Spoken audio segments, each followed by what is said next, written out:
Yuk jadi bagian dari dakwah kami. Dukung operasional dakwah dan sosial kami, raih pahala amal jariah yang terus mengalir sampai hari kiamat. Assalamualaikum warahmatullahi wabarakatuh. Alhamdulillah, wassalatu wassalamu ala rasulillah. Segala puji dan puja kehadirat Allah subhanahu wa ta'ala, juga salawat dan taslim kepada Nabi besar Muhammad sallallahu alaihi wa alihi wa sahbihi wasallam. Dan pada hari ini kita akan membahas dan membedah buku baru ya, yang berjudul 10 penyebab lapangnya hati. 10 penyebab lapangnya hati. Dan buku ini, teman-teman sekalian, adalah buku yang diterjemahkan dari judul aslinya Ashratu Asbab Linsyirah As-Sadr. Atau memang terjemahan letterletnya adalah 10 penyebab lapangnya dada atau hati. Dan ini ditulis oleh Darul Wahyin, dan ini diterbitkan oleh Pustaka Ibnu Umar. Buku yang sangat kecil dan sederhana sekali, berisikan 10 poin tentang penyebab lapangnya hati seseorang. Baik, sebelumnya tentunya kita sudah menghabiskan dan menyelesaikan 30 judul buku 35 amal pelebur dosa yang ditulis oleh Fatin binti Abdul Aziz. Ya. Ini alhamdulillah sudah kita selesaikan ke 35 poinnya. Sekarang kita lanjutkan setiap Kamis siang, kurang lebih 10 pertemuan ya, insya Allah ke depan kita untuk menyelesaikan buku 10 penyebab lapangnya hati. Mungkin buku ini terlihat kecil dan sederhana, harganya pun tidak seberapa, tetapi tentu berisikan ilmu-ilmu yang bermanfaat, dalil-dalil yang bermanfaat, dan seperti biasa metode kami dalam membedah buku, walaupun penulis hanya menulis sebuah judul saja misalnya, maka kami tetap akan mendatangkan syarah atau penjelasan agar Bapak Ibu dan saudaraku seiman bisa mendapatkan manfaat dari ilmu yang luas insya Allah dan dalam, serta memudah atau termudahkan untuk memahami juga mengamalkannya dengan izin Allah subhanahu wa ta'ala. Baik, di awal pertemuan kita berdoa kepada Allah subhanahu wa ta'ala, semoga Allah subhanahu wa ta'ala memanjangkan umur kita di atas ketaatan kepadanya, kesempurnaan ilmu, kesempurnaan iman, dan juga tentunya kita berharap agar Allah selalu menjaga kita dari segala mara bahaya, segala musibah, dan Allah subhanahu wa ta'ala menjadikan kita orang-orang yang selalu taat dan patuh kepadanya, serta juga dilindungi olehnya, diberikan rezeki dari sisinya, serta juga tentu diselamatkan dengan kekuatan dan daya dari sisinya. Dan Allah subhanahu wa ta'ala semoga saja menyatukan kita semua di surga firdausnya tanpa hisab, semoga disatukan dalam majelis ilmu yang mulia ini. Allahumma amin. Baik teman-teman sekalian, kita akan mulai membedah dulu judulnya, 10 penyebab lapangnya hati ataupun dada. Nah, kita harus memahami teman-teman sekalian sebuah hadis Nabi SAW yang mulia, yaitu kata Nabi SAW, فَإِنَّ فِي الْجَسَدِ مُضْغَةً إِذَا صَلُحَتْ صَلُحَ الْجَسَدُ كُلُّهُ وَإِذَا فَسَدَتْ فَسَدَ الْجَسَدُ كُلُّهُ أَلَا وَهِيَ الْقَلْبُ. Ketahuilah dalam tubuh manusia itu ada satu gumpalan darah. Kalau dia baik, maka akan baiklah seluruh jasad seseorang. Dan kalau dia buruk, maka buruklah seluruh jasad seseorang. Subhanallah, inilah yang sedang kita bahas dan biasa dinamakan dengan hati seseorang. Memang ini teman-teman sekalian adalah mahkota dalam diri kita, mahkota. Kapan kita bisa menjaganya, merawatnya, ya, maka secara otomatis kita akan mendapatkan apa yang kita harapkan, sehatnya seluruh tubuh kita, ya, dan juga tentunya lapangnya dada, serta mudahnya kita untuk mengeksekusi setiap kegiatan dan ide-ide kita. Tapi kapan dia rusak hati ini, maka akan mengganggu seluruh anggota tubuh kita, bahkan mengganggu seluruh aktivitas kita yang akan kita lakukan dalam keseharian, termasuk interaksi kita dengan Sang Pencipta Allah dan juga dengan makhluk. Oleh karena itu teman-teman sekalian, dalam Islam penyakit dibagi dua. Ada penyakit yang sifatnya badan, ya, apapun sakit yang badan, ya, seperti misalnya orang demam, flu, dan seterusnya. Dan juga ada penyakit hati. Nah, penyakit hati inilah yang mungkin ya jarang sekali dari dunia media medis itu menggabungkan antara penyakit badan sama penyakit hati ini. Kalau Islam datang menggabungkan keseluruhannya, bahkan sebenarnya penyakit-penyakit hati inilah yang umumnya menjadi penyebab dari datangnya penyakit-penyakit badan itu. Di antara penyakit hati misalnya iri, dengki, ya, dendam, gitu kan. Ini yang biasa juga dibahasakan sakit hati dan sulit untuk memaafkan, ria, ya, pamer, dan berbagai macam penyakit-penyakit hati yang berbahaya sekali. Nah, Islam datang menyebutkan itu bagian daripada dosa, bahkan seperti ria, ya, seperti iri dan dengki, ya, seperti dendam. Semua ini, dan juga dilarang setiap penganut Muslim, penganut agama Islam untuk membiarkan bersarang dalam hatinya. Bahkan yang ada adalah justru mengobatinya dengan cara memaafkan, ya, kemudian memaafkan itu menghilangkan dendam, ya, secara otomatis. Berarti juga bersyukur kepada Allah sehingga penyakit iri dan dengki hilang, ya.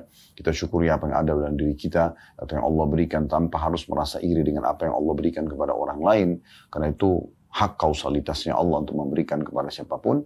Juga tentunya dengan cara ikhlas, maka secara otomatis, ya, riya, sum'ah, riya, pamer, ibadah, berbangga-bangga, ujub dengan ibadah, itu akan hilang. Makanya Islam juga membenahi dan membagi dua, ada amal badan, seperti orang membaca Al-Quran, seperti orang bersedekah dengan tangannya misalnya, seperti orang berceramah, kayak kami sampaikan, seperti kita sholat, ya, kita berpuasa, ini semua amal-amalan badan kita yang beraktivitas, ya. Namun juga ada amalan hati, dan harus connect satu sama yang lain. Amalan hati seperti ikhlas, tawakal kepada Allah, ya. Kemudian bersyukur, ya, bersabar. Ini semua connect antara amal hati dengan amal badan.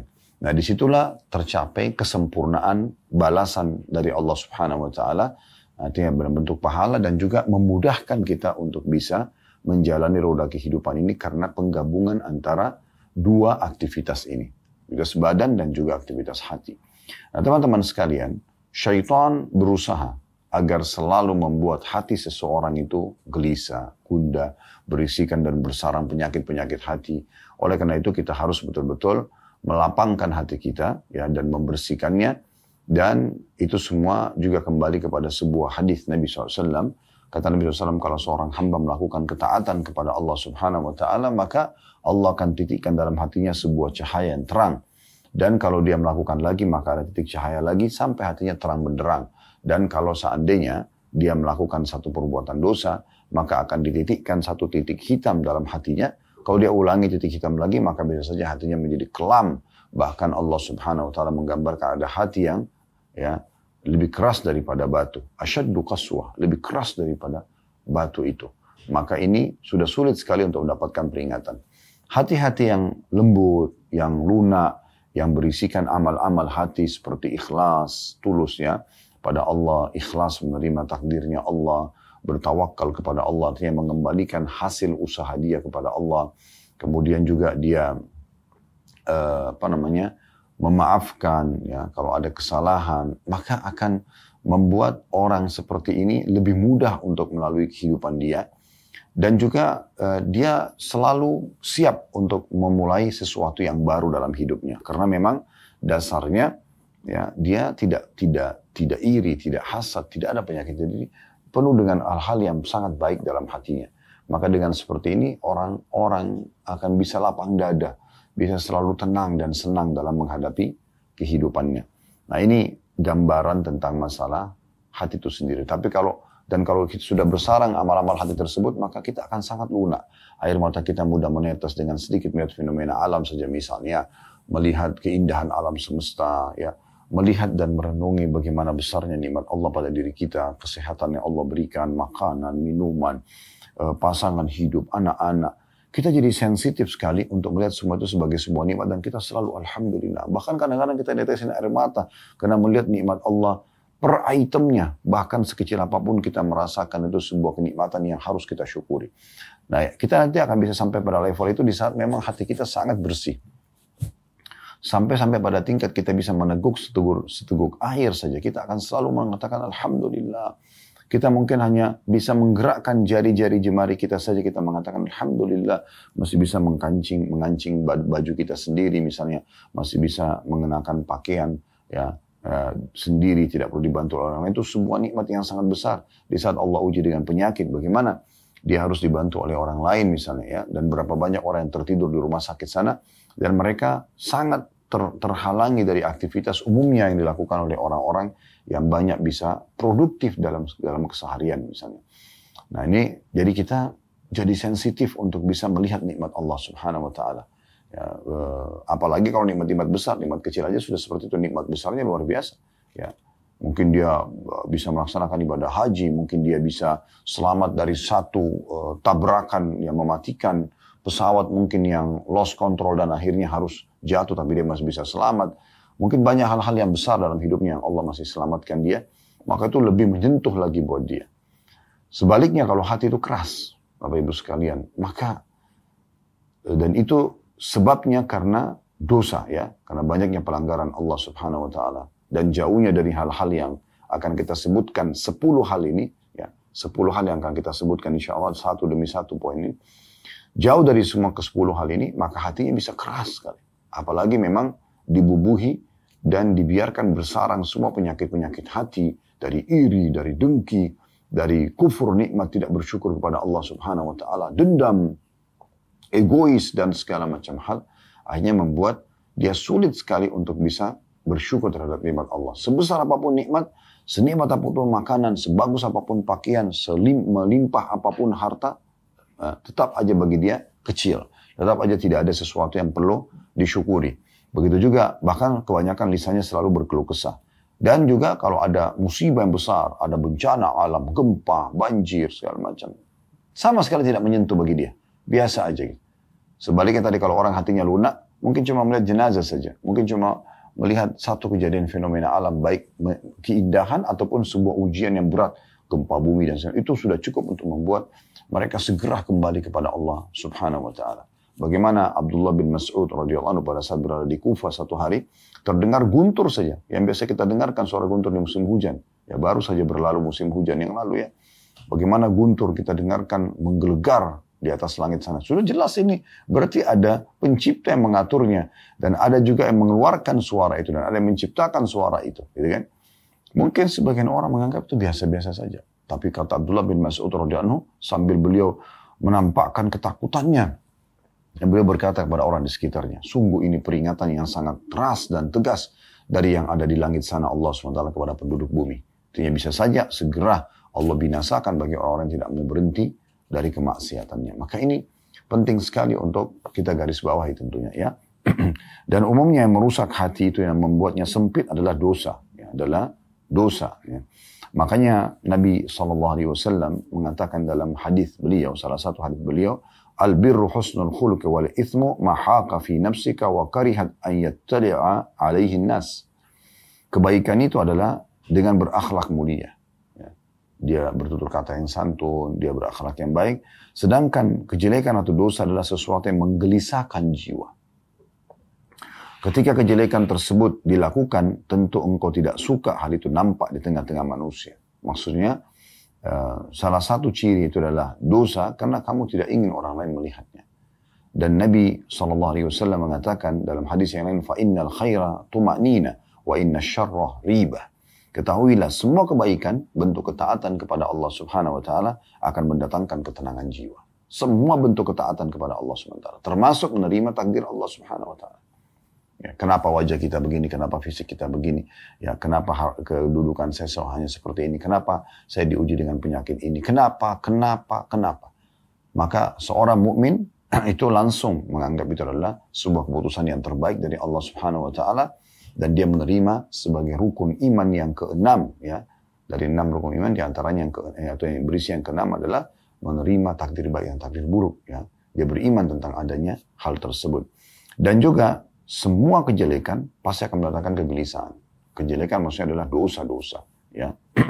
Pasti akan mendatangkan kegelisahan jiwa ya, yang tidak akan berujung kecuali dengan kembali kepada Allah Subhanahu Wa Taala. Kalau hadis pertama tadi yang saya bacakan diriwayatkan oleh Al-Hakim ya, dalam kitab Mustadrak beliau, jadi 2 halaman 51, dan hadis yang kedua saya bacakan riwayat Tirmidzi di nomor 2518 dan Imam Ahmad jadi 1 halaman 200. Begitu juga Nabi SAW mengajarkan kepada kita agar jangan ya membuka pintu-pintu ya, agar membuat jiwa kita gelisah dengan cara da'ma yaribuka ila ma la yaribuk. Tinggalkan yang meragukanmu dan beralih pada apa yang tidak meragukanmu. Kemudian beliau mengatakan fa innas sidqa tuma'nina. Jujur adalah ketenangan jiwa. Wa innal kadhiba ribah, dan ketahuilah dusta itu adalah kegelisahan dan kegundahan. Ya. Jadi ini harus kita fahami baik-baik, gitu kan? Bahwasanya memang hati itu akan gelisah dan berbahaya sekali kalau kita biarkan dia terus dengan pelanggaran-pelanggaran agama. Dan Ibnu Qayyim rahimahullah mengatakan tidak ada yang mendatangkan kegelisahan jiwa kecuali dosa seorang hamba. Baik itu dosa yang dia lakukan secara langsung atau secara tidak langsung. Secara langsung misalnya memang dia sengaja iri, hasad, penyakit hatinya misalnya. Atau dia eksekusi dengan tubuhnya, dengan memukul, dengan mencuri, dengan menggibah, menggunjing, dan segala macam. Memfitnah. Maka itu bisa saja. Atau secara tidak langsung. Dia tidak paham kalau itu dosa. Dan tidak mau juga mempelajarinya. Ya. Seperti misalnya orang tidak bisa menerima keputusan Allah subhanahu wa ta'ala. Dia ingin keluar, tiba-tiba hujan. Keputusan Allah subhanahu wa ta'ala. Kenapa hujannya? Dia berkeluh kesah dengan itu. Ya. Atau terjadi sesuatu dalam hidup dia, yang sebenarnya kejadian tersebut tidak ada pelanggaran agama di dalamnya. Tidak ada pelanggaran agama di dalamnya. Ya. Misalnya, dia belum sholat, anaknya ingatkan. Ibu sholat ya, ayah sholat ya. Peringatan sampai, tapi karena dia merasa itu anak kecil, kok ngapain ngingetin misalnya, contoh. Atau apa saja yang berhubungan dengan masalah takdir-takdir Allah subhanahu wa ta'ala. Itu yang paling sering terjadi. Ya, dosa yang tidak disadari adalah menolak takdir Allah subhanahu wa ta'ala. Atau berkeluh kesah dengan itu. Disebutkan dalam sebuah riwayat Imam Ahmad rahimahullah. Beliau pernah sakit. Dan beliau berkeluh kesah sambil mengatakan, aduh gitu ya. Sebenarnya itu normal saja ya. Tapi seorang ulama yang bernama Taus, ya, sebenarnya julukannya Taus, namanya Zakwan, rahimahullah, seorang ulama besar di masa itu. Taus ini nama burung, jenis burung ya, yang indah gitu ya, bulunya dan segala macam. Karena orang ini secara fisik sempurna ya, paras wajahnya tampan, orangnya bersih, fisiknya kekar, orangnya kaya, orangnya pintar, masya Allah. Maka diberikan julukan Taus. Maka Taus mengatakan, perkataan aduh pun akan dicatat oleh malaikat. Maka semenjak itu, Imam Ahmad rahimahullah tidak pernah lagi bertutur kata kecuali, atau tidak pernah mengucapkan aduh, ya, pada saat beliau sedang membutuhkan pun tidak mengucapkannya. Karena khawatir nanti dicatat oleh malaikat dan akhirnya diminta pertanggungjawaban di sisi Allah subhanahu wa ta'ala. Jadi teman-teman sekalian, memang ini butuh kebesaran jiwa dalam bisa menerima keputusan Allah subhanahu wa ta'ala supaya hati kita bersih. Ya. Baik. Kita akan langsung masuk teman-teman sekalian dari, seperti biasa ya, saya coba bacakan dulu pendahuluan. Dan saya selalu ingatkan, bukan cuma pendahuluan, kalau Anda beli sebuah buku, maka Anda mulai dengan membaca daftar isi, dan daftar isi ini akan menjelaskan kepada Anda secara ringkas apa saja akan dibahas ya. Itu ada di halaman 7 sampai halaman 8 ya. Setelah pengantar penerbit, daftar isi, pendahuluan. Nah, kita akan baca pendahuluan sebentar insya Allah. Kemudian penyebab penyenang atau penenang hati yang pertama, mentauhidkan Allah. Yang kedua, prasangka baik kepada Allah. Yang ketiga, ilmu syar'i.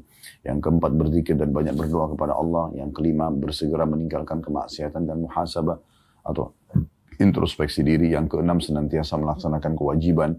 Yang ketujuh, bergaul dengan orang-orang saleh. Yang kedelapan, membaca Al-Quran. Yang kesembilan, berbuat baik kepada sesama. Yang kesepuluh, membuang kedengkian hati dan keinginan keras untuk membersihkannya. Jadi ini nanti insya Allah akan kita bahas. Dan saya coba akan baca dulu pendahuluan dari penulis. Setelah memuji Allah subhanahu wa ta'ala dan membaca salawat kepada Nabi SAW. Beliau mengatakan kesempitan dada, itu ada di halaman 9 ya. Kesempitan dada dan apa yang dialami muslim berupa kegelisahan dan kegundahan persoalan yang terkadang melewati tiap-tiap orang dari kita. Yang terkadang bisa berlangsung lama pada sebagian orang dan terkadang berlangsung sebentar pada sebagian yang lainnya. Maksudnya ada orang yang lama, berhari-hari, berbulan-bulan dengan kegundahannya, ada juga orang yang sebentar melaluinya.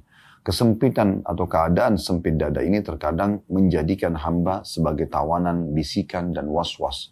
Akibatnya, orang yang merana ini tetap menjadi tawanan tipu daya syaitan, tergadai oleh kekuatan godaannya terhadapnya, dan tidak mampu melawannya. Pada baris-baris tulisan yang ringkas ini akan disebutkan sebab-sebab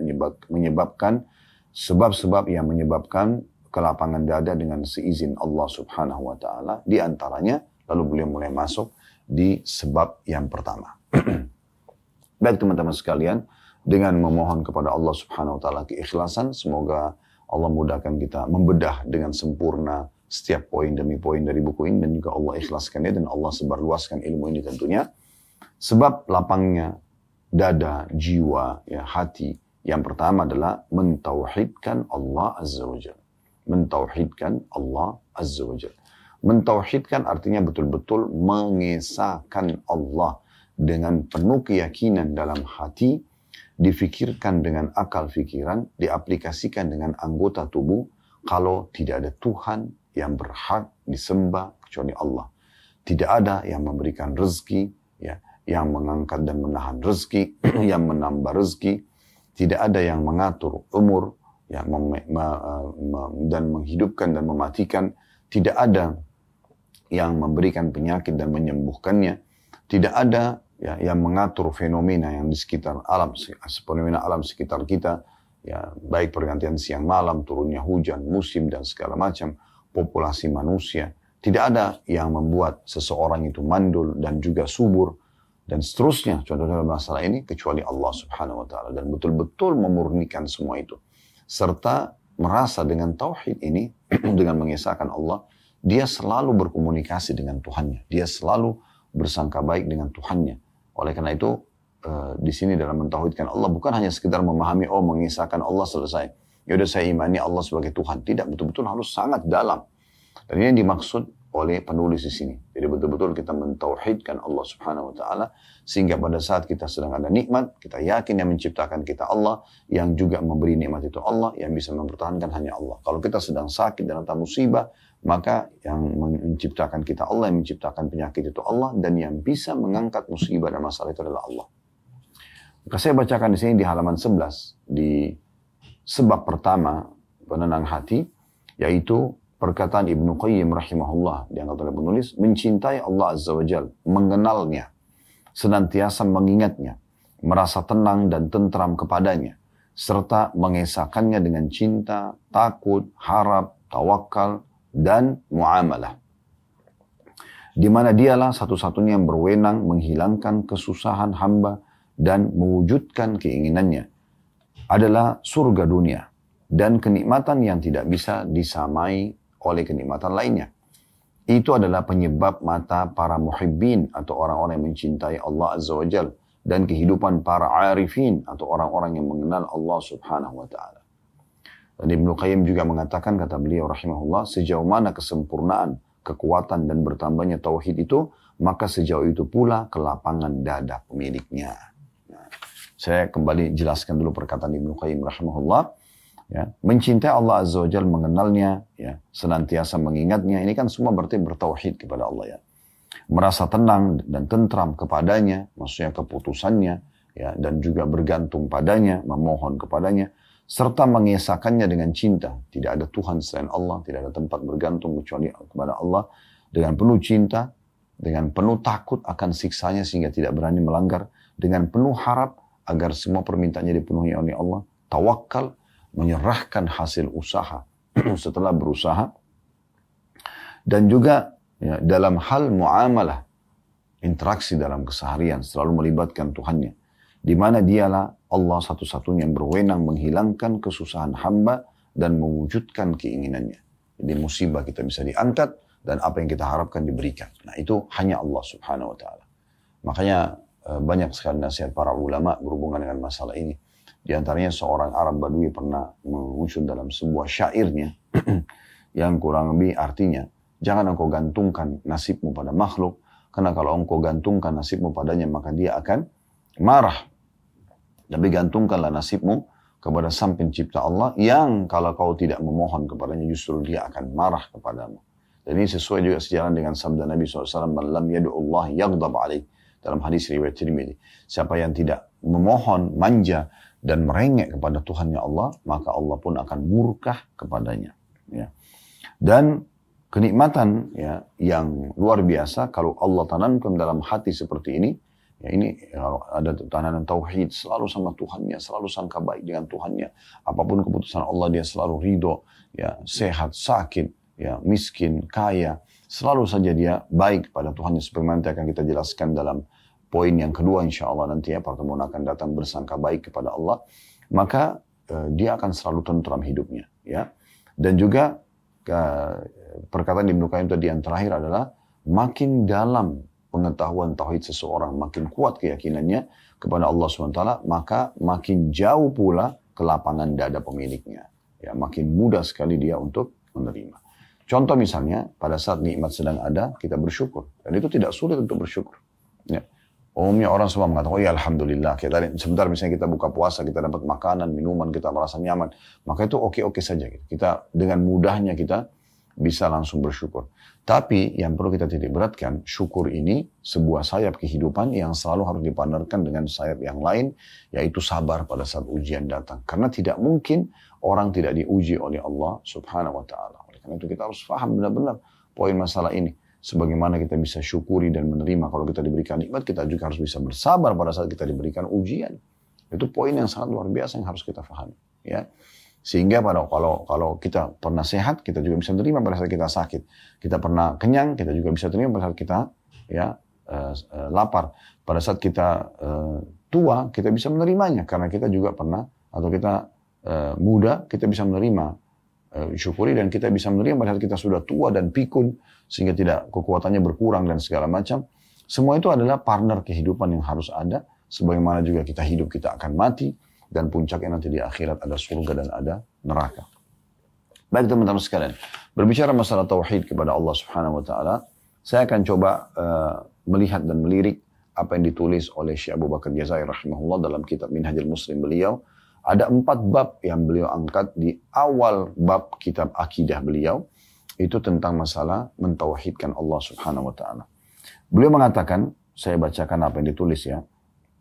Pasal ini maksudnya beriman kepada Allah dan mentauhidkan adalah pasal yang paling penting kedudukannya dan paling agung nilainya. Sebab seluruh kehidupan seorang muslim berpusar di situ dan terbentuk karenanya. Mulai dari tauhid kepada Allah. Ini adalah dasar segala prinsip dalam sistem umum bagi kehidupan seorang muslim secara keseluruhan. Seorang muslim beriman kepada Allah Subhanahu wa Ta'ala dalam arti dia meyakini wujudnya Allah yang maha suci dan bahwa sungguhnya dia adalah pencipta langit dan bumi, maha mengetahui yang gaib dan yang tampak, Rabb atau pencipta, penguasa, pengatur segala sesuatu dan pemiliknya. Tiada Tuhan yang berhak disembah kecuali dia, tiada Rabb selain dia. Dia meyakini bahwasanya Allah memiliki sifat kesempurnaan, suci dari semua kekurangan. Yang demikian itu karena petunjuk Allah Subhanahu wa Ta'ala kepadanya dan karena dalil-dalil nakli dan akil berikut ini. Jadi beliau menyebutkan semua ini diikuti dengan dalil tentunya. Nah di antara dalil yang diangkat oleh beliau, saya mungkin tidak bacakan semua karena cukup banyak, tapi bisa Bapak Ibu membuka dalam surah Al-A'raf ayat 54. Ya. Yang bunyinya surah Al-A'raf ayat 54 ini, Inna rabbakumullahu alladhi khalaqas samawati wal arda fi 6 ayyamin thumma istawa 'alal arsh yughshi al-layla an-nahara yatlubuhu hasithan wash-shamsa wal qamara wan nujuma musakhkharatin bi amri ala lahul khalqu wal amr tabarakallahu rabbul alamin. Yang artinya sesungguhnya Rabbmu, ya, penciptamu, ya, hai sekalian manusia, ialah Allah. Dan dia adalah yang telah menciptakan langit dan bumi dalam 6 hari. Lalu dia bersemayam di atas arsh singgasananya. Dia menutupkan malam kepada siang. Yang setiap hari kita lihat fenomena siang dan malam berganti ini. Allah yang menyatakan hanya dia yang menggantikan itu. Dia yang menutupkan malam kepada siang yang mengikutinya dengan cepat. Dan diciptakannya pula matahari, bulan dan bintang-bintang. Masing-masing tunduk dengan perintahnya. Ingatlah, menciptakan dan memerintah hanya haknya Allah yang maha penuh dengan berkah. Ingatlah, menciptakan dan memerintah hanyalah hak Allah. maha penuh berkah Allah, Rabb semesta alam. Jadi kita bisa lihat bagaimana Allah subhanahu wa ta'ala memperkenalkan dirinya. Kalau dari ayat ini kita ambil satu potong saja tentang masalah pergantian siang malam. Siapa di antara manusia teman-teman sekalian yang coba mengatakan atau dia mengatakan Tuhannya, kalau dia yakini selain Allah SWT, misalnya patung-patung, misalnya pohon, misalnya jin, misalnya malaikat, atau siapa yang dia yakini, dewa-dewa ya, yang dia anggap bisa menggantikan siang malam, buktikan gitu kan. Kalau memang mereka bisa gantikan siang malam ya. Tapi yang kita imani, Allah subhanahu wa ta'ala memang sudah menurunkan kitabnya, sudah mengutus rasulnya, ya. Dan kita bisa melihat bagaimana kehidupan para nabi-nabi dan rasul, dan bagaimana isi Al-Quran. Banyak sekali ayat yang menceritakan tanda-tanda kebesaran Allah justru karena dia betul-betul memang ya menggantikan siang dan malam, menurunkan hujan dari langit, ya. Dan itu tidak pernah ada manusia yang mau meyakini itu atau menekankan dalam dirinya. Fir'aun pun yang mengaku sebagai Tuhan, Namrud pun yang mengaku sebagai Tuhan tidak pernah berani mengucapkan kata-kata itu. Mereka tidak pernah, karena mereka tahu mereka tidak akan bisa menjangkau itu. Ya. Lebih parah lagi kalau orang yang menyembah patung-patung, dewa-dewa yang tidak bisa sama sekali membuktikan apa-apa. Tidak ada buktinya. Mereka tidak ada kitab-kitab yang bisa dibaca, mereka tidak ada utusannya yang bisa menyampaikan dan membuktikan. Kalau para nabi-nabi dan mayoritas manusia di populasi yang ada sekarang itu adalah pengikut para nabi-nabi. Agama profetis, Yahudi, Nasrani, Islam, ya, yang mengikuti Nabi Musa, mengikuti Nabi Isa, mengikuti Nabi Muhammad SAW, gitu kan. Walaupun sebenarnya yang paling sebenarnya adalah muslimin, karena mereka mengimani risalah Nabi Musa dan Nabi Isa alaihissalam, gitu kan. Tapi mayoritas penduduk dunia ini yang sekarang lebih dari 7 miliar populasinya itu ya 80%-nya adalah agama orang yang meyakini adanya Allah Subhanahu wa taala. Jadi mayoritas manusia juga seperti itu, mengerucut kepada Tuhan ini sebenarnya, ya. Dan cukup banyak bukti-bukti yang berhubungan dengan masalah itu. Lalu Allah Subhanahu wa taala juga menyebutkan, diangkat selanjutnya oleh beliau dalam surah Al-Hasyr ayat 22 sampai 24, di mana Allah memperkenalkan tentang dirinya sebagai pencipta agar kita lebih mudah untuk mentauhidkan Allah. Yaitu dalam surah Al-Hasyr ayat 22 sampai 24 yang berbunyi, "Huwallahu alladzi la ilaha illahu alimul ghaibi wasyahadati huwar rahmanur rahim, wallahu alladzi la ilaha illa huwal malikul quddusus salamul mu'minul muhaiminul azizul jabbarul mutakabbir, subhanallahi amma yusyrikun, wallahul khaliqul bari'ul musawwiru lahul asmaul husna, yusabbihu lahu ma fis samawati wal ardi wa huwal azizul hakim." Dialah Allah yang tiada Tuhan yang berhak disembah selain Dia, yang mengetahui yang gaib dan nyata. Dialah yang maha pemurah lagi maha penyayang. Dialah Allah yang tiada Tuhan yang berhak disembah kecuali Dia. Ya, Dia adalah Raja yang maha suci, yang maha sejahtera, yang menganugerahkan keamanan, yang maha memelihara, yang maha perkasa, yang maha kuasa, yang memiliki segala keagungan. Maha suci Allah dari apa yang mereka persekutukan. Dialah Allah yang menciptakan, yang mengadakan, yang membentuk rupa, yang mempunyai nama-nama yang paling baik. Bertasbih kepadanya apa yang ada di langit dan di bumi, dan Dialah yang maha perkasa lagi maha bijaksana. Jadi Allah SWT memperkenalkan tentang dirinya di sini, ya. Kemudian juga ada dalil yang lain yang diangkat oleh beliau, ya, yaitu tentang firman Allah Subhanahu wa taala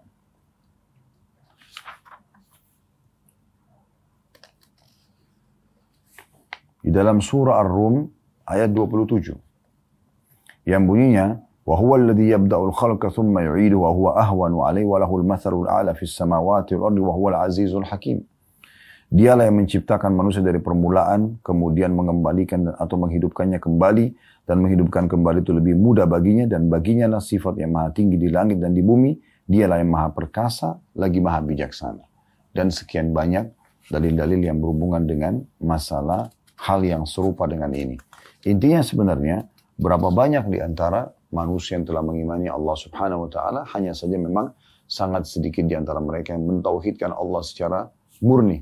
Kita lihat misalnya fenomena masyarakat Mekah di masa Nabi SAW. Mereka yakin Ka'bah itu rumahnya Allah, dibangun oleh Nabi Ibrahim AS. Mereka tawaf juga, mereka juga melaksanakan ibadah haji. Cuma sayangnya mereka masih syirik kepada Allah, masih menyekutukan Allah dengan makhluk-makhluk yang lain. Dimulai dari Amru bin Luhai, ya salah satu orang yang pernah hidup di masa sebelum lahirnya Nabi Muhammad SAW, dia pernah dengan sukunya, ya suku dia Khuza'ah menyerang Mekah dan merebut dari suku Jurhum. Dan karena Jurhum merasa terkalahkan, dan Jurhum ini adalah suku yang tadinya bergabung dan tinggal di Mekah bersama ibunda Hajar dan Ismail alaihissalatu wassalam. Turun-temurun mereka hidup di Mekah karena ada ibadah haji, mereka menjadi penduduk Mekah. Jadi mereka itu terlihat secara perekonomian mengundang dengkinya orang-orang, termasuk suku Khuza'ah. Maka suku Khuza'ah menyerang Mekah dan Jurhum dikalahkan. Nah, waktu Jurhum kalah, mereka menimbun air Zam-Zam. Mereka menimbun sumur Zam-Zam, sehingga akhirnya tidak ada Zam-Zam sekitar antara kata ahli sejarah 300 sampai 500 tahun. Jadi cukup lama tidak ada Zam-Zam di Mekah, gitu kan. Maka pada saat itu, teman-teman sekalian, salah satu raja dari Khuza'ah ada bernama Amr bin Luhai. Dia jadi dia kalau mau datangkan air untuk penduduk Mekah sebagai raja, dia selalu mendatangkan setiap hari dari luar Mekah di perkampungan-perkampungan yang memiliki sumur yang mungkin memiliki air yang cukup banyak, dengan membelinya dan akhirnya bisa membuat roda kehidupan di Mekah berjalan. Nah, satu waktu dia pernah ke negeri Syam, dia temukan ada satu suku Amalik namanya. Suku Amalik ini menyembah patung. Tapi mereka juga yakin ada Tuhan Allah. Maka Amr bin Luhai nanya, ini apa yang kalian lakukan? Dia bilang, ini patung-patung perantara antara kami sama Allah. Dan dia juga bisa membantu menurunkan hujan, dia bisa menyembuhkan penyakit, bisa memudahkan rezeki dan seterusnya. Dan juga bahasa menurunkan hujan mengundang keinginan Amr bin Luhai untuk membeli patung-patung yang mereka jual sambil mengatakan di Mekah kami kurang air, mungkin Tuhan-Tuhan kalian bisa membantu kami. Maka mulai dia beli patung-patung, kemudian dia taruh di Mekah, dia ajak masyarakat untuk menyembah patung tersebut, dan mulailah tersebar penyembahan berhala di saat itu di kota Mekah. Maka teman-teman sekalian, pada saat itu akhirnya dia datangkan patung yang lebih besar lagi, dan bahkan menyuruh masyarakat Mekah akhirnya memproduksi patung-patung, dan mulailah pasar-pasar Mekah dipenuhi dengan patung-patung syirik kepada Allah Subhanahu wa taala. Nah, perbuatan-perbuatan ini akhirnya membuat mereka jauh dari Allah Subhanahu wa taala, dan Nabi SAW mengingatkan mereka agar segera kembali ya pada saat beliau bebaskan kota Mekah dengan cara menghancurkan 360 patung yang mereka yakin ini dewa itu, yang turunkan hujan, yang bisa berikan keturunan, yang ini, yang itu, segala macam. Dan Nabi SAW hancurkan dengan tongkat beliau sendiri, yang pada saat itu doktrin yang ada di masyarakat Mekah, kalau seandainya seseorang itu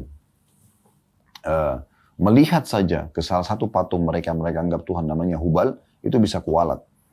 Maka Nabi SAW sengaja menghancurkan semua termasuk Hubal sendiri, di mana Nabi SAW dari atas unta beliau mencolok matanya Hubal, ya patung itu, kemudian terpotonglah bagian kepalanya, kemudian beliau mendorong bagian badannya dan akhirnya jatuh dan pecah, dan beberapa sahabat memecahkan kembali, tambah memecahkan patung itu, sehingga akhirnya habislah semua kesyirikan kepada Allah, dan Nabi SAW mengembalikan mereka bertauhid kepada Allah Subhanahu wa taala, untuk kembali betul-betul memurnikan ibadah kepada Allah. Dan Nabi SAW ajarkan dalam banyak hadis beliau, di antaranya beliau mengatakan kepada para sahabat agar memurnikan tauhid. Kalau kalian minta kepada Allah, mintalah sesuatu yang sangat besar, dan mintalah segala sesuatunya, sampai mintalah tali sendal kalian yang kalian butuhkan. Makin kita manja kepada Allah, maka makin kuat tauhid kita. Makin kita memohon, merengek kepada Dia, maka makin ya dekat kita kepada Allah, dan makin murni tauhid tersebut. Jadi ini butuh kekuatan yang luar biasa ya, bagaimana mentanamkan dalam hati tentang masalah itu. Dan semua nabi-nabi yang diutus oleh Allah Subhanahu wa taala, ada 124.000 nabi, diantaranya 313 rasul. Yang wajib Anda iman ada 25 nabi dan rasul. Semuanya menyampaikan tentang wujud Allah Subhanahu wa taala dan sebagai pencipta alam semesta ini, kata beliau. Dan juga kata Syekh Abu Bakar, tidak ada seorang nabi atau rasul pun di antara mereka melainkan Allah telah berfirman kepadanya, atau mengutus seorang utusan kepadanya, atau diwahyukan, maksudnya dari kalangan malaikat, atau diwahyukan kepada hati dan akalnya sesuatu yang memastikan bahwa apa yang disampaikan adalah firman Allah Subhanahu wa taala. Berita yang disampaikan oleh sejumlah besar manusia, sekitar 124.000 nabi, di antaranya 313 rasul yang wajib kita imani, 25 nabi dan rasul, dan hampir sama semua penyampaiannya. Untuk menyembah Allah Subhanahu wa taala, mentauhidkan Allah. Anda bisa baca dalam surah Al-Anbiya. Anda bisa baca juga, itu artinya surah para nabi-nabi ya. Kemudian Anda bisa baca nama-nama nabi-nabi secara khusus yang disebutkan seperti surah Hud, surah Yunus, surah Yusuf, surah Ibrahim, kemudian surah Muhammad alaihissalam. Itu kan semua nama-nama surah yang nabi-nabi disebutkan dan ada kisah-kisah dari para nabi-nabi dan perjuangan mereka dalam menyampaikan tauhid kepada Allah subhanahu wa ta'ala. Dan juga beliau mengatakan berapa banyak di antara ya, para ulama yang ulama-ulama ini semua umumnya menyampaikan tentang tauhid kepada Allah SWT, membacakan firman Allah Subhanahu wa taala, menyampaikan tentang apa yang disampaikan oleh nabinya Muhammad SAW. Dan subhanallah, betul-betul memang sinkron ya antara iman kepada Allah Subhanahu wa taala ini dengan mengikuti utusannya Rasulullah Muhammad SAW, mengikuti isi kitab Al-Qur'an yang diturunkan, maka kita bisa lihat, kita bisa uji dan tes secara akal kita. Apakah ini benar atau tidak, baik atau tidak. Kita akan temukan semua yang diperintahkan. Jujur, amanah, tanggung jawab, bakti sama orang tua, jenguk orang sakit. Apalah membantu orang susah. Semuanya pasti baik-baik. Dan dijanjikan janji yang sangat besar dari balasan. Nah begitu juga dengan apa yang dilarang. Bohong, menipu, menggunjing, memfitnah, memukul, mencuri, membunuh. Semuanya buruk-buruk. Mengganggu orang dan segala macam. Dan itu diancam. Nah, berarti ancam dengan ancaman yang berat ya. Dengan dosa dan segala macam. Dengan hukuman disiksa kubur, siksa neraka. Berarti orang kalau mengikuti dan mencerna dengan akal sehatnya. Ini agama yang benar. Dan ini Tuhan yang benar. Karena ajarannya semua mengarah kepada sesuatu yang baik. Dan sudah terlalu banyak orang yang membuktikan dengan keimanan mereka. Bahkan miliaran tadi kita sudah bahasakan. Mayoritas manusia justru meyakini tentang masalah itu. Kemudian Syekh Abu Bakar Jazair mencoba memberikan dalil akal, secara akal. Lebih dalam lagi. Beliau mengatakan, adanya alam semesta dan makhluk yang beraneka ragam memberikan kesaksian adanya wujud Sang Pencipta. Gak mungkin tiba-tiba ini ada semua tanpa ada Sang Pencipta. Yaitu Allah Subhanahu wa ta'ala. Cuma bedanya kita seorang muslim sudah dikerucutkan dah. Gak usah repot-repot cari Tuhan, namanya Allah. Ini Rasul yang diutus, ini kitab yang diturunkan. Pelajari, terapkan apa yang diajarkan dalamnya, maka kau akan mendapatkan panduan hidup dan selamat dunia akhirat. Karena kata beliau, tidak ada seorang pun di alam raya ini yang mengklaim telah menciptakan alam raya ini beserta isi-isinya selain daripada Allah Subhanahu wa ta'ala. Akal manusia pun menyatakan mustahil atau tidak mungkin adanya sesuatu tanpa ada pencipta atau yang mengadakannya. Seperti misalnya bangunan ini tidak mungkin ada, lampu ini tidak mungkin menyala misalnya, tanpa ada yang mengadakannya. Berarti harus semua ini ada dari fenomena alam yang bisa kita saksikan gitu. Bahkan juga akan menyatakan mustahil akan adanya sesuatu yang sangat sederhana tanpa ada yang mengadakannya. Seperti adanya makanan tanpa ada yang berusaha untuk memasaknya, atau adanya hamparan di muka bumi ini ya, tanpa ada yang menghamparkannya. Maka bagaimana dengan alam raya yang luar biasa besarnya dan terdiri dari langit dengan segala planet-planet yang dikandungnya. Matahari, bulan, dan bintang-bintang semuanya berbeda besar dan kecilnya. Bentuk dan rupanya, dimensi-dimensi dan pergerakannya. Bumi dengan segala apa yang ada di permukaannya. Seperti manusia, jin, dan berbagai hewan dengan segala jenis dan spesiesnya.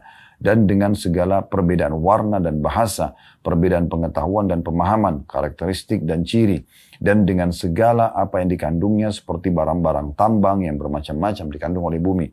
Ya, warna dan kegunaannya dengan segala sungai yang mengalir, daratan yang diliputi lautan dan samudera, serta dengan segala macam tumbuh-tumbuhan, pepohonan yang beraneka ragam buah-buahannya, yang berbeda-beda pula macam dan jenisnya, rasa dan baunya, kekhususan dan juga kegunaannya. Ini semua tidak mungkin kalau tanpa ada yang menciptakannya. Nah, sekarang kita tinggal merucut kepada satu pencipta, yaitu Allah Subhanahu wa ta'ala. Ini akan membawa pada poin yang luar biasa. Jadi Anda tidak usah lagi mencari ya siapa yang menggantikan siang malam, siapa yang membuat ada cahaya bintang itu, siapa yang membuat ukuran matahari begitu dan panasnya bisa bermanfaat buat bumi misalnya. Ilmu pengetahuan alam cukup banyak ya, yang sebenarnya lebih membawa kita kepada tauhid kepada Allah Subhanahu wa ta'ala. Bahkan Allah mengatakan, wa fi anfusikum afala tubsirun, dalam diri kalian tidakkah kalian lihat ada tanda-tanda kebesaran Allah. Bukankah kita manusia tidak bisa mengalih fungsikan misalnya mata, kita alih fungsikan untuk makan misalnya, menggantikan fungsi mulut. Bukankah kita tidak bisa mengganti fungsi untuk melihat dengan mulut misalnya? Bukankah kita tidak bisa alihkan fungsi mendengar dengan hidung misalnya?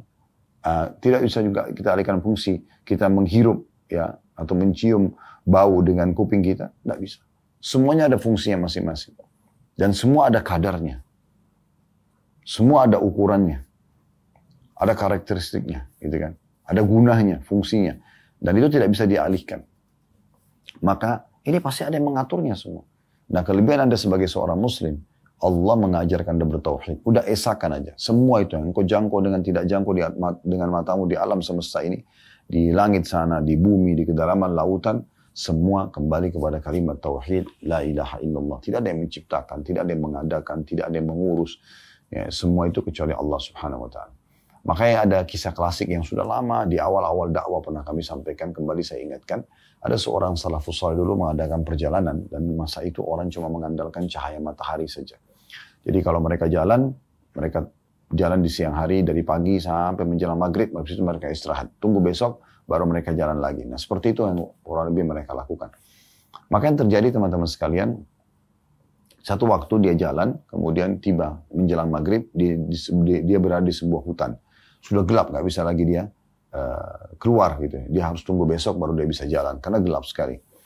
Maka dia pun akhirnya istirahat, dan di awal malam, kalau kita sekarang jam 11, jam 12 malam, dia bangun, kemudian dia wudhu dan dia sholat malam. Dia ceritakan, pada saat dia sedang sholat, selesai 2 rakaat pertama, tiba-tiba di depan mata dia ada seekor harimau yang meraung dengan keras, dan seperti kelaparan siap untuk menerkamnya. Di saat itu subhanallah muncul ya tauhid dia kepada Allah. Maka dia mengatakan, wahai harimau, kalau seandainya Allah yang telah menciptakan aku dan kamu ya mengutusmu untuk memakanku, aku tidak akan melawan.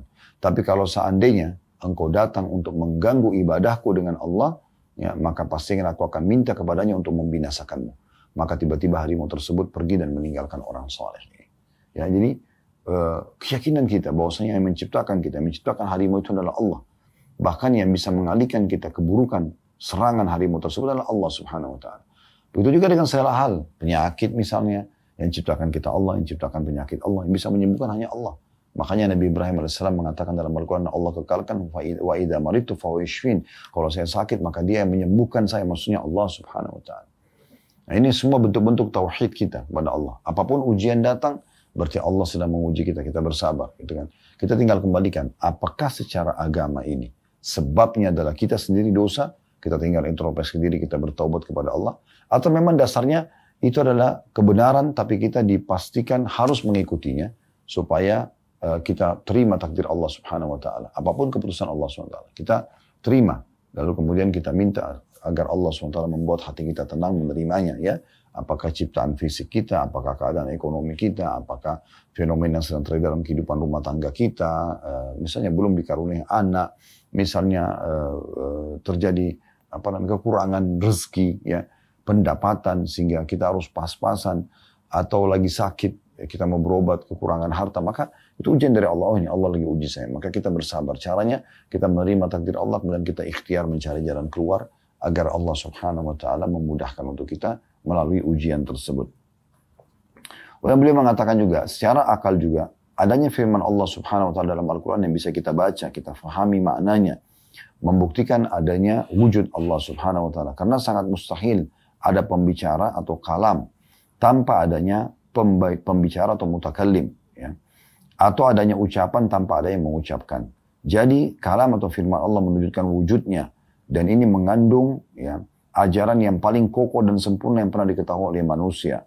Undang-undang atau aturan yang paling bijaksana yang merealisasikan berbagai kebaikan bagi umat manusia. Ia juga meliputi teori-teori ilmiah yang paling benar, serta meliputi berbagai masalah gaibiyah atau hal-hal yang gaib bagi manusia dan peristiwa-peristiwa bersejarah.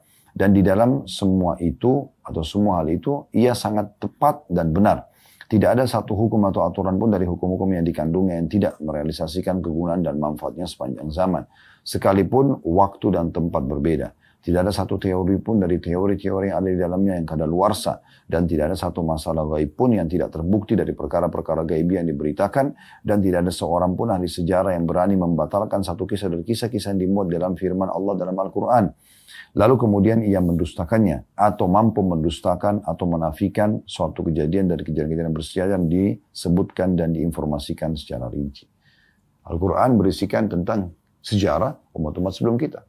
Berisikan tentang hukum-hukum yang harus kita lakukan. Ya. yang kita lakukan ketaatan, berisikan tauhid, pengesahan tentang Allah Subhanahu wa taala, berisikan tentang informasi gaib yang akan terjadi nanti di akhir ya kehidupan kita, permainan kemandian, alam barzah, kemudian juga tentang akhirat, kebangkitan, nanti timbangan amal, kemudian juga tentang surga dan neraka, semuanya terinci. Maka tidak ada sesuatu yang membuat orang itu harus menolak Al-Quran, karena berisikan semua fakta-fakta. Makin cerdas akal seseorang, makin mudah dia bisa menerima semua kebenaran tersebut. Di hari-hari kita sekarang, kejadian yang terjadi di Gaza, semoga Allah SWT angkat permasalahan yang sedang mereka hadapi dan Allah berikan kemenangan. Jadi luar biasa. Ya, bagaimana banyaknya orang di Amerika dan di Eropa, saya temukan cuplikan-cuplikannya mereka masuk Islam. Karena mereka melihat bagaimana kesabaran yang ada dalam hati para penduduk Gaza itu. Dan itu semua disebabkan karena agama mereka, karena tauhid mereka kepada Allah SWT. Di depan rumah mereka yang hancur, di depan masjid mereka yang hancur, di saat mereka sudah kelaparan tidak bisa makan, lisannya masih bisa mengatakan Alhamdulillah, kami bersyukur, kami berterima kasih kepada Allah. Itu kan menandakan kekuatan tauhid yang luar biasa. Apalagi kalau hanya fenomena kecil yang seperti kita hadapi kadang-kadang sudah penuh dengan keluh kesah dalam keseharian. Itu menandakan memang perlunya kita tingkatkan kualitas tauhid kita kepada Allah Subhanahu wa taala. Lalu yang terakhir beliau mengatakan begini, secara akalnya ya, adanya sistem yang sangat teratur rapi yang tercermin pada sunnah kauniyah atau dalam sistem penciptaan, pembentukan, pertumbuhan dan pengembangan bagi seluruh makhluk hidup yang ada di alam semesta. Sesungguhnya semuanya patuh dan tunduk kepada peraturan, tidak dapat keluar darinya bagaimanapun jua. Sebagai contoh adalah manusia. Ia diciptakan bermula dari sperma yang tercurahkan ke dalam rahim. Adakah manusia yang bisa diciptakan tanpa proses ini? Maka nggak mungkin. Dari segumpal sperma, dari setetes sperma.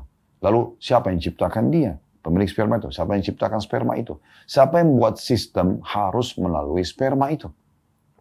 Tanpa sperma nggak ada manusia. Gitu kan? Kemudian melalui beberapa fase yang sangat ajaib, di mana tidak ada seorang pun selain Allah yang ikut campur di situ.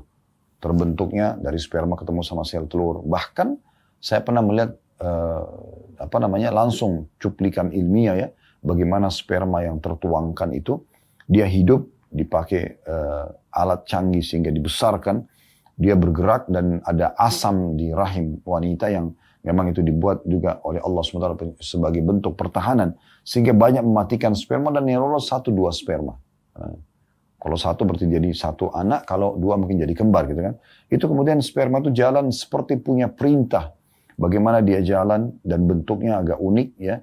Sedikit ada bentolan kepala dan ada ekor di bawah. Dan ekor itu terus menggoyang dia sampai dia bertemu dengan sel telur. Sel telur seperti debu berengket di rahim seorang wanita. Dan si sperma ini seperti dapat sinyal dan tahu dia harus cari di mana. Begitu ketemu, ekornya dilepas. Karena kalau tidak secara ilmiah disebutkan, maka akan merusak sel telur itu semuanya. Ekor terlepas, kemudian bagian kepala terbuka, katupnya ada inti sperma yang akan bergabung dengan sel telur. Lalu terjadilah fase yang luar biasa. Ya, semua kita sama. Semua kita sama. Tidak ada yang tidak melalui proses ini kalau untuk jadi manusia. Siapa yang buat sistem ini? Kemudian mulailah bertemu beberapa hari, kemudian dia mulai menjadi gumpalan darah. Tadinya sperma putih, bisa berubah jadi darah. Sel telur juga cuman seperti debu, bisa berubah menjadi gumpalan darah, kemudian gumpalan daging, mulailah terbentuk tengkorak manusia, mulailah terbentuk otot-ototnya, mulai dari otot-otot yang melekat di tubuhnya, bola mata, dan termasuk bola matanya dan segala macam, sampai semuanya. Dan saya pernah melihat karya ilmiah luar biasa, ya. Secara ilmiah, itu diperlihatkan bagaimana sel-sel yang terus berkembang dari sperma sama sel telur ini, termasuk pada saat membentuk jari-jari. Satu sel tidak akan pindah ke tempat yang lain. Misalnya sel yang dasarnya memang dia harus ke tangan, itu dia tidak akan pindah ke bagian tubuh yang lain. Seperti sudah dapat perintah, masing-masing sel itu akan datang. Dan di sini, ya dalam bahasa ilmiah itu saya lihat cuplikannya, dia kenapa bisa terbentuk jari kita seperti ini? Jadi dia di sini seperti pasti dia seperti membunuh dirinya sendiri. Sel itu dia berhenti sehingga seperti ini bentuknya. Seperti sudah dapat perintah, dia harus berhenti di situ dan terbentuk jari. Kalau tidak, maka ini akan terus berkembang. Ya. Dan seterusnya. Itu keajaiban luar biasa. Kemudian setelah itu lagi, ya, pada saat dia keluar ya, sebagai sosok manusia yang sempurna, maka dia tetap harus melalui proses fase lagi. Tidak langsung dewasa, nggak langsung kayak kita. Tetap harus bayi. Belum bisa ngomong, cuma bisa nangis. Ya.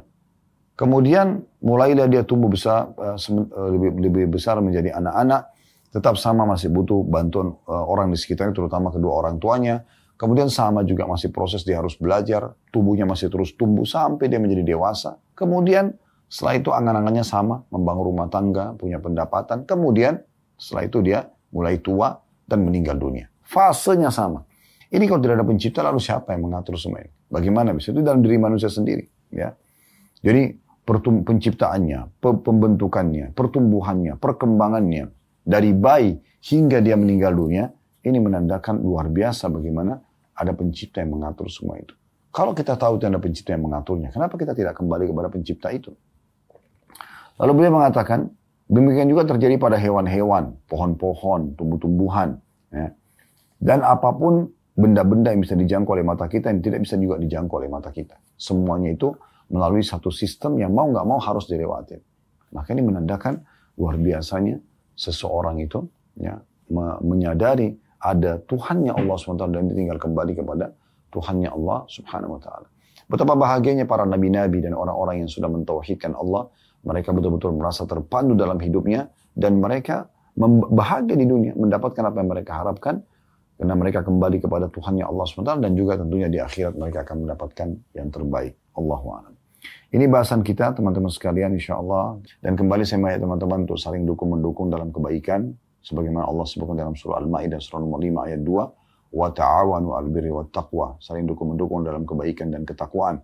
Wa la ta'awanu al-ithmi wal-udwan. Dan jangan saling dukung-mendukung dalam dosa dan pembangkangan. Maka kita saling dukung-mendukung dalam mengembangkan channel dakwah kita ini. Dan semua channel-channel dakwah yang menyampaikan tentang Islam, tentang sunnah Nabi SAW. Tentunya dengan mengikuti semua sistem yang ada di media Anda. Mungkin YouTube dengan subscribe, like, dan juga loncengnya. Mungkin di Instagram, Facebook, di TikTok. Mungkin ada dengan follow, dengan share. Ataupun sistem yang sudah dikembangkan oleh provider masing-masing. Dan juga saya pasti insya Allah dengan izin Allah Subhanahu Wa Taala memastikan Anda akan ikut mendapatkan pahala atau andil dengan dukungan tersebut. Serta juga teman-teman sekalian bagi Anda yang berminat di Ramadan ini karena kata Nabi SAW, Afdalu sadaqatu fi Ramadan, sedekah yang paling afdal sedekah di bulan Ramadan. Kalau Anda ingin ikut andil dan bisa mau meraih pahala ekstra dari puasa Anda, maka bisa menjalankan hadis Nabi SAW, Man fattara sa'iman kana lahu mithlu ajri sa'imin ghairi an yanqus min ajri sha'im syai'a. Sampai membuka puasakan orang lain, maka dia akan dapat pahala orang yang dibuka puasakan tanpa dikurangi sedikitpun dari pahala orang yang dibuka puasakan. Maka ini Anda bisa ikut program kami Ramadan Tanpa Lapar. Ya insya Allah ini Anda bisa ikutin di layar Anda sudah tampil. Anda bisa melihat nomor rekening dan juga nomor kontak customer service yang bisa dikontak mungkin ya. Kemudian juga kami punya banyak sekali program. Ada buka puasa juga yang kami akan adakan insya Allah di kota Mekah. Dan sudah berjalan dari awal Ramadan itu sampai akhir Ramadan nanti. Dengan paketnya itu sekitar Rp60.000 per satu pack yang akan dibagi-bagikan di sekitar Masjidil Haram. Juga tentu kita punya program banyak sekali, motor dai, kemudian membantu anak-anak yatim, kita membantu para janda-janda, ada rumah Quran, ada menyebarkan buku dan Al-Quran, ada program-program yang cukup banyak yang mungkin Anda bisa lihat di Yayasan Khalil Basalamah, tepatnya brandnya Sedekah Kreatif. Semoga saja Allah jadikan majelis kita majelis yang penuh dengan berkah dan diterima sebagai amalan tambahan buat kita.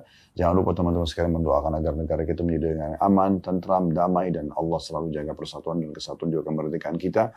Serta juga Allah menolong saudara-saudara kita di Palestina, terutama di Gaza. Allah berikhlaskan niat mereka, terima para syuhada mereka, mulakan Islam di tangan mereka dan tangan kita semua, dan Allah ikut sertakan kita bersama mereka di pahala, baik dengan doa, dengan harta, juga dengan jiwa kita. Dan semoga Allah Subhanahu Wa Taala menyatukan kita semua di surga Firdausnya tanpa hisab, mana disatukan dalam majelis ilmu yang mulia ini.